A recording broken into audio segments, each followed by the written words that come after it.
नमस्कार साथियों, मैं सीमा गुप्ता आज आप सभी के बीच आगामी समीक्षा अधिकारी, सहायक समीक्षा अधिकारी, प्रारंभिक परीक्षा और मुख्य परीक्षा से संबंधित अत्यंत ही महत्वपूर्ण क्लासेस को लेकर आई हूँ। और आज की क्लासेस में मेरे द्वारा आप सभी के बीच इस परीक्षा से संबंधित सिलेबस को बताया जाना है, क्योंकि आप में से बहुत सारे ऐसे युवा हैं जो आगामी परीक्षा की तैयारी आरंभ कर दिए हैं। तत्क्रम में आप सबसे पहले अपने आधार को कैसे सशक्त करेंगे, इस आधार की सशक्तता सबसे पहले संबंधित परीक्षा के सिलेबस के संज्ञान के साथ ही होता है। तो जानते हैं इस परीक्षा की क्या चरण हैं। तो साथियों, आप सभी को अवगत कराना है कि समीक्षा अधिकारी, सहायक समीक्षा अधिकारी परीक्षा में के जो चरण होते हैं वो 2 चरण होते हैं, प्रारंभिक परीक्षा और मुख्य परीक्षा। जी हाँ, प्रारंभिक परीक्षा और मुख्य परीक्षा।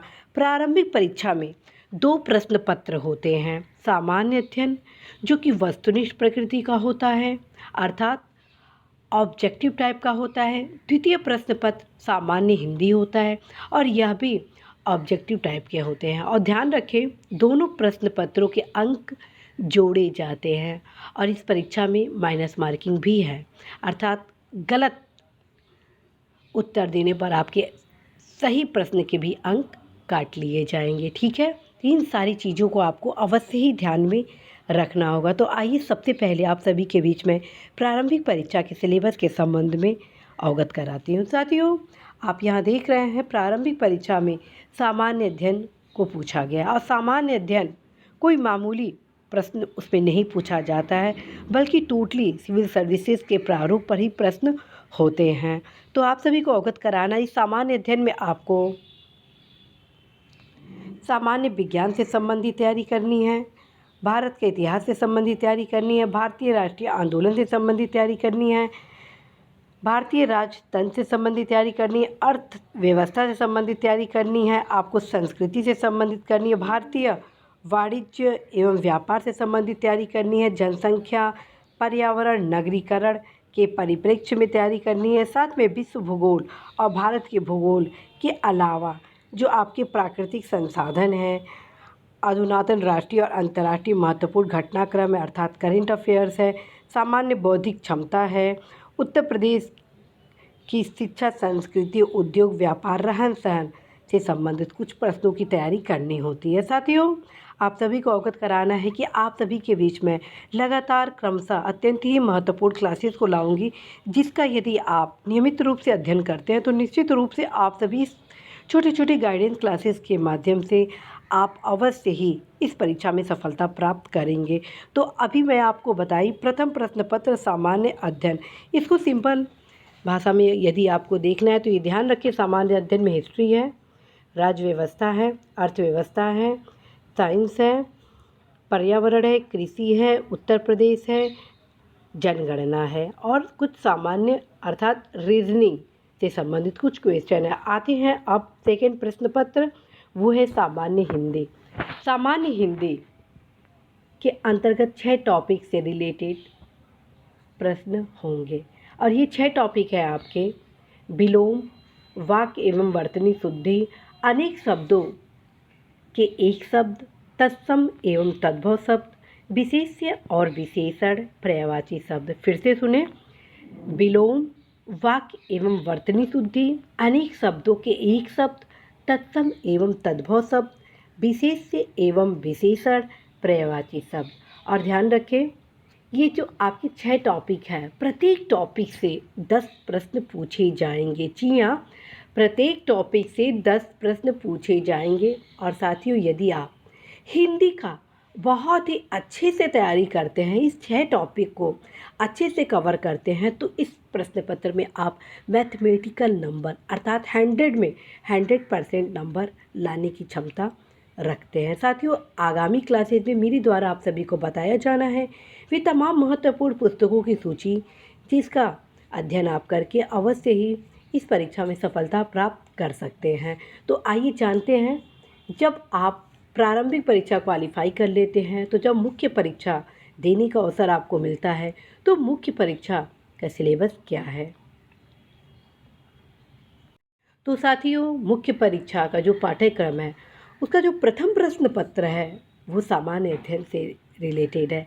आज सामान्य अध्ययन का जो सिलेबस है वो एज इट इज़ फॉर्म में अर्थात जो आपकी प्रारंभिक परीक्षा के सामान्य अध्ययन में था वो है। अर्थात आप यहाँ देख रहे हैं सामान्य अध्ययन का ये जो सिलेबस देख रहे हैं प्रारंभिक परीक्षा का, एज इट इज़ फॉर्म में मुख्य परीक्षा में आपका होगा। तो सामान्य अध्ययन के लिए आपको विशेष तैयारी करने की आवश्यकता मुख्य परीक्षा में नहीं होगी। इस वजह से साथियों मैं आप सभी को कहती हूँ कि अभी से आप सभी सामान्य अध्ययन की तैयारी इतना बढ़िया कर लें कि मुख्य परीक्षा में आप सभी अधिकतम अंक के माध्यम से बेस्ट रैंक भी प्राप्त कर सके, क्योंकि रैंक आपके उज्जवल भविष्य के मार्ग को प्रशस्त करता है। तो आइए जानते हैं सामान्य अध्ययन के अलावा कौन कौन से सिलेबस हैं, कौन कौन से ऐसे विषय हैं जिनकी तैयारी आपको मुख्य परीक्षा के लिए करनी होगी। तो साथियों जो द्वितीय प्रश्न पत्र है वो सामान्य हिंदी एवं आलेखन से संबंधित है, जिसमें कुछ परंपरागत प्रश्न होंगे, जैसे कि आपको दिए हुए गद्यांश का शीर्षक, सारांश और 3 रेखांकित अंश की व्याख्या करनी होगी। इसके अलावा जो दूसरा प्रश्न होगा अर्थात द्वितीय प्रश्न पत्र में वो होगा किसी दिए हुए सरकारी पत्र का सारणी रूप में सार लेखन। तीसरा जो प्रश्न होगा उसमें आप सभी को 3 पत्र लिखने हैं। पहला अर्थात शासकीय अर्धशासकीय पत्र किसी एक को पूछा जाएगा। दूसरा होगा कार्यालय आदेश क्या परिपत्र, इन तीनों में से किसी एक को आपको लिखना है। विज्ञप्ति, टिप्पण एवं प्रतिवेदन अनुस्मारक से संबंधित प्रश्न भी पूछे जाएंगे। तो साथियों पत्राचार में आपको 3 भाग से एक एक प्रश्न को करना होगा। और चौथा जो प्रश्न है वो है परिभाषित शब्दावली अर्थात प्रशासनिक एवं वाणिज्यिक शब्दावली।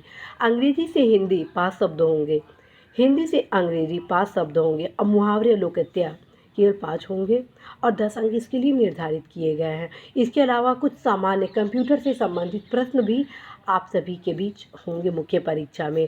और साथियों जो खंड 2 है सामान्य हिंदी का, उसमें आपके जो प्रारंभिक परीक्षा के 6 टॉपिक हैं उसमें बस आपके पर्यायवाची को माइनस कर दिया जाए तो जो 5 टॉपिक है विलोम, वाक्य, वर्तनी, शुद्धि, अनेक शब्दों के एक शब्द, तत्सम, तद्भव शब्द, विशेष, विशेषण एज इट इज फॉर्म में पूछा गया है। अर्थात आप यदि प्रारंभिक परीक्षा का गहनता के साथ अध्ययन करते हैं तो मुख्य परीक्षा में बस आपको अपना दाढ़ लगाना है कि मैक्सिमम अंक कैसे प्राप्त किया जाए। इसके अलावा साथियों मुख्य परीक्षा में एक प्रश्न पत्र और भी होता है अर्थात तृतीय प्रश्न पत्र, जो आप हिंदी निबंध के रूप में देखेंगे। और इस हिंदी निबंध में आप देखेंगे 3 भाग होगा। पहला भाग होगा साहित्य और संस्कृति, और इसी भाग में जो दूसरा पोर्शन है वो होगा सामाजिक क्षेत्र, तीसरा होगा राजनीतिक क्षेत्र, और द्वितीय भाग में विज्ञान, पर्यावरण, प्रौद्योगिकी, आर्थिक क्षेत्र, कृषि, व्यापार, और तृतीय भाग में राष्ट्रीय में अंतर्राष्ट्रीय घटनाक्रम, प्राकृतिक आपदाएं, भूस्खलन, चक्रवात, भूकंप, बाढ़, सूखा इत्यादि और राष्ट्रीय विकास योजना से संबंधित एक निबंध होगा। साथियों आप सभी को अवगत कराना है कि आप सभी यदि निबंध से संबंधित प्रैक्टिस अभी से आरंभ कर देंगे तो आप अवश्य ही अधिकतम अंक निबंध में प्राप्त करेंगे, क्योंकि निबंध एक लेखन शैली है। यदि अभी से इसको अभ्यास करेंगे तो निश्चित रूप से आपके निबंध में एक समग्र स्वरूप झलकेगा। आपको पता होना चाहिए निबंध के लिए कौन कौन से महत्वपूर्ण भाग हैं जिनके अभाव में आप सभी को संपूर्ण अंक प्राप्त नहीं होंगे। साथियों मैं पूरा प्रयास करूंगी आप सभी को हिंदी निबंध से संबंधित क्लासेस लेने को, ताकि आप सभी निबंध के भी आवश्यक भाग से अवगत हो सके, जिसका प्रयोग करके आप अधिकतम अंक प्राप्त कर सकते हैं। और साथियों ध्यान रखें जो आपका हिंदी निबंध है वो आपको हिंदी में ही लिखना है। जी हाँ, आप में से बहुत सारे ऐसे युवा हैं जो इंग्लिश मीडियम के हैं और जो इस परीक्षा की तैयारी कर रहे हैं, और ख़ास बात है कि इंग्लिश मीडियम के हमारे जो युवा हैं वो भी इस परीक्षा में न सिर्फ सफल हो रहे हैं बल्कि बेहतर रैंक भी प्राप्त कर रहे हैं। अतः आप सभी को बताना है कि इस परीक्षा में आपको जो निबंध लिखना है वो हिंदी में ही लिखना है, क्योंकि इस प्रश्न पत्र का नाम ही है हिंदी निबंध। और जो सामान्य अध्ययन होता है वो आप सभी के बीच हिंदी और इंग्लिश दोनों माध्यम में प्रश्न पत्र आपको एग्ज़ाम हॉल में प्राप्त होंगे। तो साथियों आज मेरे द्वारा आप सभी को बताया गया आगामी समीक्षा अधिकारी, सहायक समीक्षा अधिकारी प्रारंभिक परीक्षा के दृष्टिगत महत्वपूर्ण सिलेबस कि कैसे आप अभी से तैयारी करके अपनी परीक्षा में सफलता का मार्ग प्रशस्त कर सकते हैं। साथियों अगली क्लासेज में आप सभी के बीच मेरे द्वारा भी तमाम महत्वपूर्ण क्लासेज इस परीक्षा से रिलेटेड लाए जाएंगे।